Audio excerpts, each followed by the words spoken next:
श्री प्रभाकर गजाननराव अपस्तंभ गुरु विरचित श्रीमद भागवत महापुराणाचे साकल्य निरूपण दिवस 23वा षष्ठम स्कंध।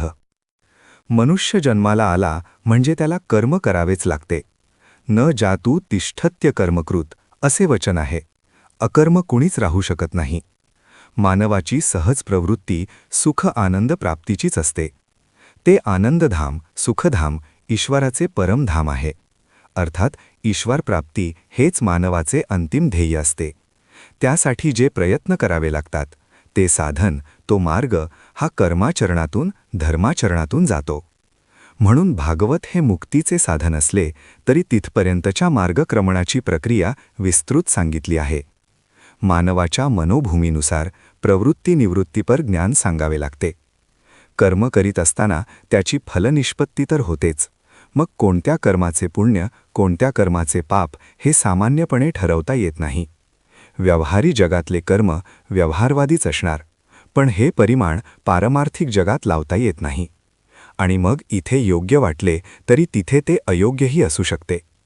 अशा कर्माचे फळ पापरूप असेल तर त्याची वाट नरकलोकात कशी लागते हे त्यामुळेच भागवतकाराला सांगावे लागले।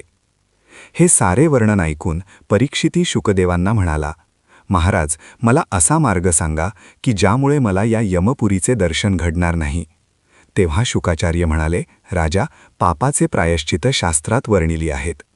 त्या पापाचे योग्य प्रायश्चित केले तर पापमुक्ती होते, पण त्याची पुनरावृत्ती झाली तर प्रायश्चितच नाही। पाप पुण्य शरीराने घडते तसे मनानेही घडत असते। मन संकल्प विकल्प करते, नंतर क्रिया घडते, ते कर्म पापपुण्यात परिणत होते। तेव्हा मन ताब्यात ठेवणे हा त्यावर खरा उपाय आहे। मन तर प्रमादी आहे, ते सहज ताब्यात येत नाही। म्हणून प्रत्येक कर्म ईश स्मरणात करा।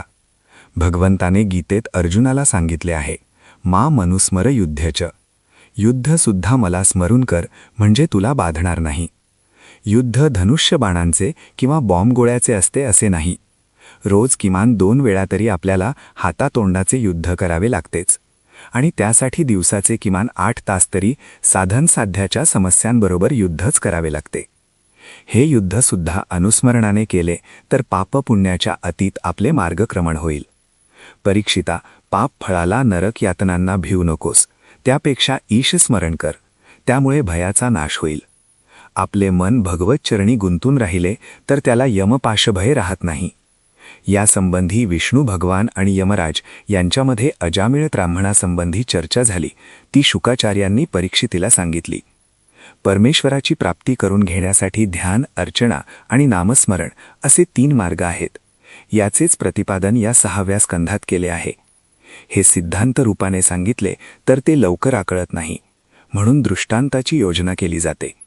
इथे अजामिळाची कथा याच सिद्धांतासाठी दृष्टांत म्हणून आली आहे। कान्यकुब्ज नगरीत अजामिळ हा ब्राह्मण राहत होता। तो ब्राह्मण असूनही स्वधर्माचा त्याग करून विषय सेवनात नेहमी निमग्न राहत असे। दासी भोग आणि त्यांचाच प्रपंच चालविण्यासाठी चोऱ्या माऱ्या लुटालूट करीत असे। अशा प्रकारे वाईट कृत्य करीत करीतच तो वृद्ध झाला। त्याला 10 मुलं होती। सगळ्यात धाकट्या मुलाचे नाव त्याने नारायण ठेवले। त्याला त्याच्यावर फार प्रेम होते। सारखा नारायण नारायण म्हणून हाका मारीत असे। नारायण जेवला काय, नारायण पाणी प्याला काय, नारायण झोपला काय, सारांश दिवसभरात तो 1000 तऱ्हेने नारायण नारायण म्हणत असे। तो त्याचा पुत्र स्नेह होता। त्याचा अंतकाळ आला, त्याला यमदूत आल्याचे दिसले। त्यांचे भयानक रूप पाहून अजामिळ घाबरला आणि मोठ्याने लांब खेळणाऱ्या नारायणाला हाक मारली, नारायणा ये रे। यमदूत त्याचे प्राण काढीत असताना तिथे विष्णुदूत हजर झाले आणि त्यांनी यमदूताचा प्रतिकार केला। देवदूतांनी प्रतिकार केल्यावर यमदूतांनी विचारले, तुम्ही कोण आहात? देव, उपदेव किंवा सिद्धश्रेष्ठासारखे तुमचे रूप दिसत आहे, कोण आहात आपण? देवदूत हसले आणि म्हणाले, तुम्ही धर्माचे दूत जर असाल तर धर्माचे लक्षण काय आहे, धर्माचे तत्व काय आहे सांगा। दंडनीय कोण आहे, पापाचारी कोण आहे? पापाचरण करणारे सर्वच दंडनीय आहेत काय? हा मोठा मौलिक प्रश्न आहे। पापाचरण करणाऱ्यांपैकी कोणीतरी दंडनीय नाही असा अर्थ इथे ध्वनित होत आहे। राजरोसपणे पाप करणारे किंवा चोराच्या घरी चोरी करणे गुन्हा नाही अशी विचारसरणी त्यामुळेच दृढमूल झाली। खरे तर परोपकार हे पुण्य आणि परपीडा हे पाप इतका साधा सरळ विचार याबाबत पूर्वसुरींनी मांडलाच आहे. तरीही हा प्रश्न उपस्थित झाला.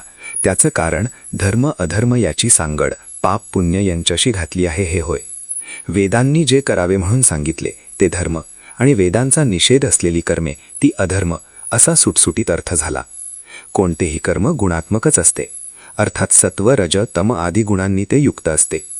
याचा अर्थ कुणी पुण्यवान, कुणी पापी, कुणी पापपुण्ययुक्त असे.